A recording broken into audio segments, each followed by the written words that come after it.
COPWATCH, policing the police every single day.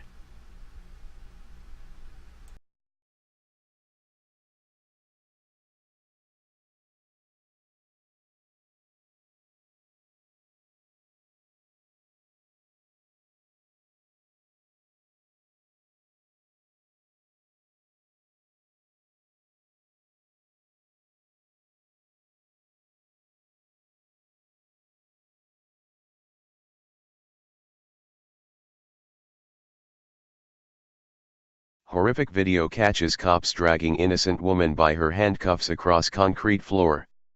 Multiple police officers have been recommended for discipline after graphic video showed them brutally dragging a handcuffed and innocent woman across a concrete floor. By Matt Agarist, June 13, 2018. Sydney. Multiple police officers stand accused of using excessive force and lying about it after harrowing video showed them handcuff a woman for apparently no reason and then violently drag her by the handcuffs across a concrete floor, leading to multiple injuries. The defenseless woman, who remains unnamed, was arrested on April 9, 2016 on multiple charges after the ordeal. However, having no evidence of an actual crime, all the charges were then dropped. The video is now the subject of a hearing of the New South Wales Commission, in which the brutal actions of 10 police officers are under investigation. The graphic footage shows one officer dragging the woman across the floor by her handcuffs as another grabs her feet. Because she is surrounded by nearly a dozen cops and in handcuffs, the use of force appears to be entirely unnecessary and excessive. As the video shows, none of the other officers standing around attempt to prevent their fellow cops from savagely assaulting the woman.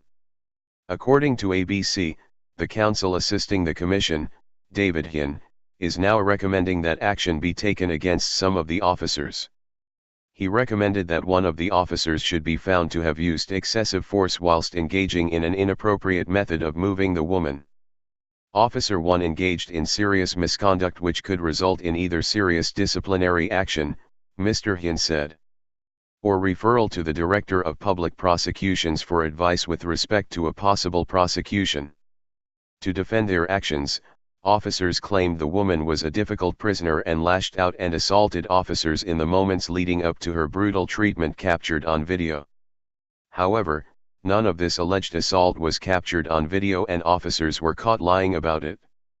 According to Hinn, at least one of the officers lied to cover up the incident and gave false information in the local court, and 2 other officers have committed serious misconduct for their testimonies. 4 other officers are recommended for internal discipline for their unsatisfactory performance in their statements in court as well.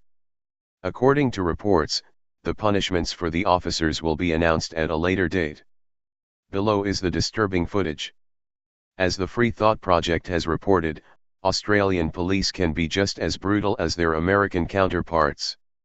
While sleeping in bed with her fiancé in 2016, a former Miss Australia awoke to a police flashbang grenade disfiguring her face and melting her hand. Although she required immediate medical attention, paramedics did not arrive at the scene until 40 minutes later. Crowned Miss International Australia in 2013, Felicia Jamiers was asleep in bed with her fiancé, Dean O'Donnell, that morning, when a police flashbang grenade landed in their bedroom. Accused of drug trafficking, the former Miss Australia was placed under arrest as police waited 40 minutes for an ambulance to arrive. The cops refused to allow Jamiers to see her injuries even though she suffered third-degree burns to her face and right hand. The police treated this like a military operation which was entirely unnecessary, Jamiers' lawyer, Chris Ford, told the Daily Mail. There was a high level of both physical and electronic surveillance. The police must have known my client was sleeping in a confined area when they tossed the stun grenade into her bedroom. The former beauty queen is now left blind in her right eye and suffers from PTSD as a result of these Australian cops. Hey Charlotte County, this is Charlotte County COPWATCH, and I just wanted you to know that I am using this stuff under fair use. And also remember to like and subscribe this channel. Also too, keep in mind I do not make any money on YouTube. This is 5 hours work a day, fighting for freedom. And you can donate with PayPal and Patreon.